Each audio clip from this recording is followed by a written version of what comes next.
Okay, so these are the titles I've given to businesses. You're going to don't get offended. Some of you are going to have some like, what? I'll tell you why I name them this way. So obviously when you're at $0, you're an idea. Okay? At $250,000 a year in revenue, I call you a business in test mode. Just to a lot of people, you know, I find it's usually the people that are doing the $200,000-300,000 a year that have the most swagger. They're the ones that walk around like, I'm the shit. And nothing you can do. You can't touch me. I'm awesome. I don't know what it is, right? Me trying to coach someone who's doing $100,000-200,000 a month, a year, I almost say no. I don't want to deal with it. It's too difficult because they don't listen. So test mode, $500K a year, you're in what I call proof of concept. You're proof of concept.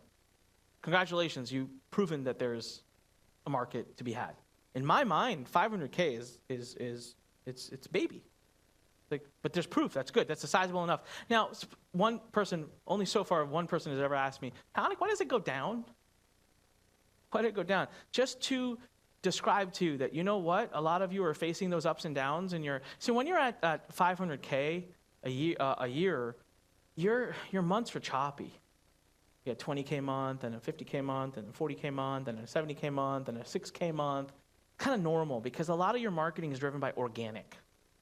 And so you make a post that maybe hits really hard, you get 17 leads from it. Then you make 7 posts for the next week that don't really get organic reach, and you don't get any leads from it. So it just kind of, it goes up and down. It's normal, but we want to get away from it. So there are certain things I'll have you do here. And at $1 million, we call you, congratulations, at $1 million a year, in my eyes, you are a business. At $3 million a year, you are a growth business. At $10 million a year, you're officially a scaling business. And at $30 million a year, you're officially an enterprise. And the things you do and the way you show up and the things that you focus on change at each one. So let's talk about that. So obviously at $0, just like you got to do some shit. So I'm not going to talk about that. But at $250,000, you need to be focused on little team, 1-2 people, international only. Okay? You need an acquisition offer. And the way you get your first sales.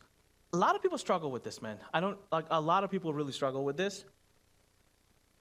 And I'm going to give you multiple case studies of how I live the creed of what I do. It's boots on the ground. It's grit. You have an offer, you want your first $250K, there is nope, you're not going to do paid ads. Nope. Unless you have a lot of money and you're okay to burn. I have a lot of money, I'm okay to burn. Sometimes I'll take a brand new idea and throw paid ads at it. I still really don't do that. Okay? And you need your offers. You need an acquisition offer. So remember I just told you a month and a half ago we did an event here. That was my acquisition offer. And I was testing. I didn't spend any ad money or anything. It was completely boots on the ground. Now, it just turns out I was prepared to do a lot more grit and boots on the ground effort marketing for that. I just didn't need to, which is amazing. It showed me I have a lot of potential. We have done from the revenue we collected for the event and then the post revenue, we are, I think, already past $300,000. So I shot right the hell past the test phase. Okay, so these are the 3 things you should be focusing on. I can't tell you how many times I meet people in the low 6 figures that'll tell me, I'm really looking for a director of marketing. Ooh, that hit. I'm really looking for a director of sales, a CMO, a president. And really all you're looking for is an ego stroke at that point. Because you don't need any of that. Sorry, you can't afford it. If you're making $250,000 a year in revenue, you're profiting 200, 180. You want a really good, capable director of marketing, someone who can actually make an impact, you're going to need to pay them 120. And you're going to go out looking for that person in a 30, 40K budget. And then you're going to be complaining about why the person didn't work out. You're just not ready for it. I'm sorry. That's just the reality. You just got to do it yourself right now. All right, then we hit 500,000. And the 3 things we need to focus on are acquisition, paid traffic begins. Because I don't want you having choppy months anymore. Because once you're at 500,000, you're going to start getting some expenses that are pretty stable. Like you might hire a couple of people that need to be paid regularly, certain software systems and things like that, which means You need to have stability. You don't want the 50K, the 6K, the 30K. It keeps you up at night. So we're going to start doing some paid traffic now, but just one. You are not going to do Facebook, YouTube, and TikTok, and Instagram, and blah, blah, blah. You're going to do one paid. Well, you can do Facebook and Instagram because it's in one platform, but one platform. So right now, in our company, we only do Facebook and Instagram. That's it.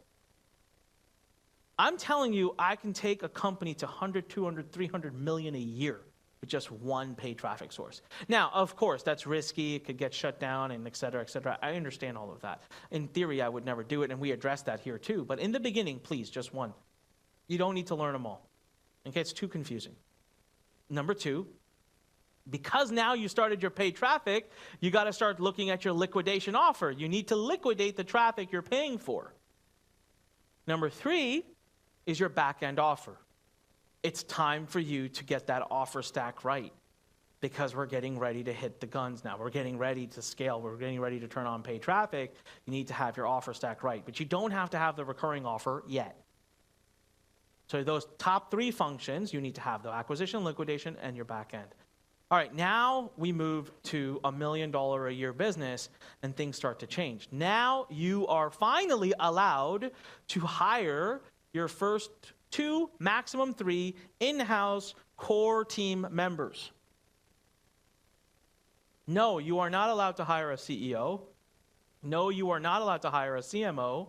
And no, you're not allowed to hire a top person who owns revenue. Sorry to say, you still own revenue.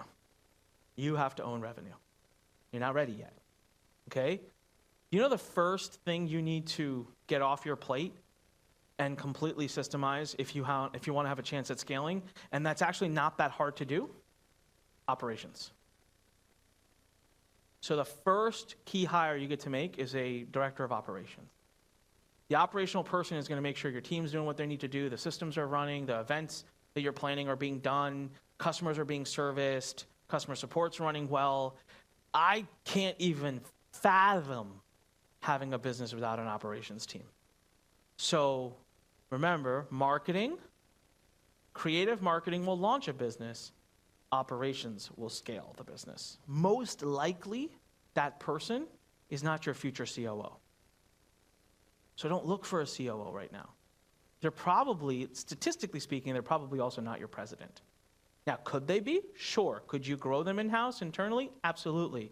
But don't look for that person, because if you're going to go look for a president, then you got to come pay presidential salaries. And you're just not ready yet. The other thing is when you go looking for a CMO or a president of a company that's running a $10, $20, $30 million company and you're at $1 million a year, they're not going to want to work with you either. It's just not big enough yet. So a lot of times the team members you hire in the earlier days, you have to be open to the idea that they are not going to be, we over promote way too fast, guys. Just for sake of, but remember something. You know, a developer, for example, might be an amazing developer and a horrid manager. Those are, just because they have experience with you and have been around, does not automatically make them a great manager. So there's a lot of people that just, you know, and that's one of the things that's most painful about growing and scaling, is you have to be, as the leader, you have to make the tough decisions, which is when you have to rotate out people. And half of those people will willingly, understandingly accept that and will have someone come in over them, and the half won't, and they'll leave. And that just is what it is. So at $1 million, you're building your in-house team. You are now adding one more source of acquisition, paid traffic, and you are now starting to really focus on monetization. So you're starting to do those event-based marketing, the max, the monthly activation campaigns. Now I know I have a social media and a list that I need to start monetizing, and I want to make sure my ROAS goes from 2.5x to 8.5. So once my paid traffic kicked in, I want to make sure that my monetization campaigns kick in.